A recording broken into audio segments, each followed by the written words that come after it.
I greet you in Jesus' precious name. It is Wednesday morning, the 26th of March, 2025, and this is your friend Angus Buchan with a thought for the day.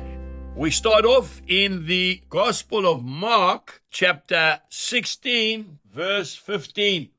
And he said to them, "Go into all the world and preach the gospel to every creature." And then we go to the Gospel of John, chapter 15, verse 16.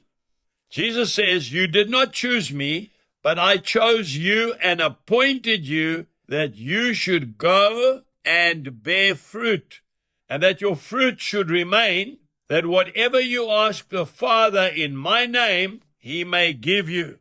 What are we talking about this morning? We are talking about the Great Commission.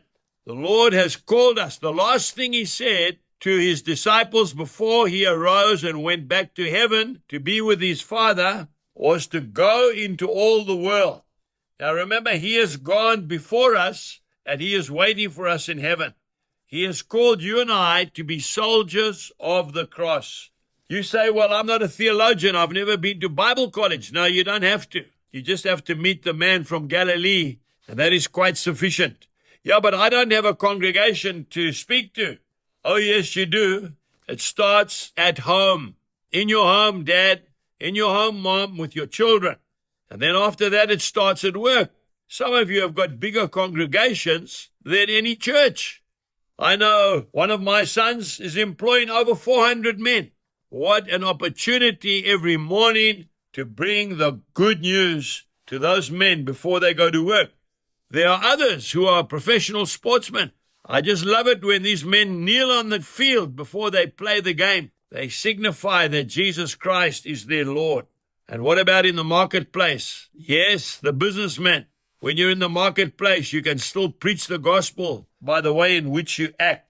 I want to say something to you. I really believe this with all my heart. It is the layman's time. The layman. Do you know that not one of the disciples was a priest, was a pastor, was an evangelist? Not one. They were ordinary working men and women like you and I.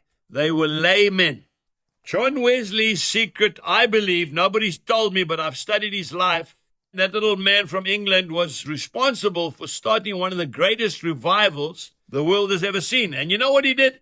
He used ordinary laymen and women to do the preaching. Count Zinzendorf was a wonderful man, started the Moravian Church in Germany. He used laymen. He sent 2 grave diggers to Greenland to preach the gospel. Can you believe it? That is where the secret is. I want to say from my heart, because you know I love people, the harvest is too great just for 1 or 2 pastors to take it on. All of us need to be involved. Jesus bless you and goodbye.